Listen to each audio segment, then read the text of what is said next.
రాష్ట్ర ప్రభుత్వం రైతు భరోసాపై కేబినెట్ లో ప్రకటన చేయడానికి హర్షిస్తూ భూపాలపల్లి జిల్లా కేంద్రంలోని అంబేద్కర్ సెంటర్ లో కాంగ్రెస్ పార్టీ ఆధ్వర్యంలో స్వీట్లు పంచుకొని సంబరాలు జరుపుకున్నారు. ఈ సందర్భంగా కాంగ్రెస్ పార్టీ నాయకులు మాట్లాడుతూ రాష్ట్ర ముఖ్యమంత్రి రేవంత్ రెడ్డి ఆధ్వర్యంలో ఈ నెల 26వ తేదీ నుంచి రైతు భరోసా 12,000 రూపాయలు రైతులకు అందనున్నాయని తెలిపారు. ఇదే క్రమంలో నూతన రేషన్ కార్డులు ఇంద్రమ్మ ఇండ్ల మంజూరు కూడా చేపట్టనున్నట్లు తెలిపారు. ఈ రోజు జయశంకర్ జిల్లా భూపాలపల్లి సెంటర్లో కాంగ్రెస్ పార్టీ పక్షాన సంబరాలు జరుపుకుంటా ఉన్నాం. ఎందుకంటే గత ప్రభుత్వము కేసీఆర్ ప్రభుత్వము 16,000 కోట్ల రూపాయలు మిగులు బడ్జెట్ ఉన్నాయి.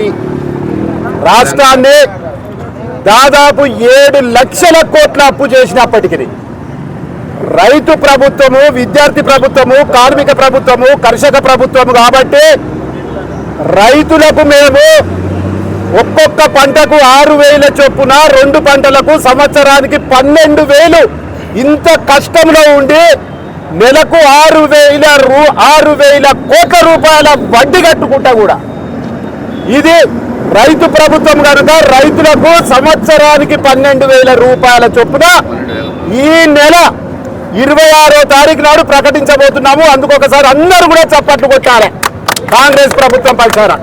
అదేవిధంగా ఇందిరమ్మ అభయహస్తం కింద ఇల్లు లేని ప్రతి నిరుపేదకు కూడా ప్రతి ఒక్కరికి కూడా రాష్ట్ర వ్యాప్తంగా అందరికీ ఇల్లు నిర్మించబోతా ఉన్నాము. విద్యార్థులకు విద్య కోసము ఒక మంచి కమిషన్ వేశాము.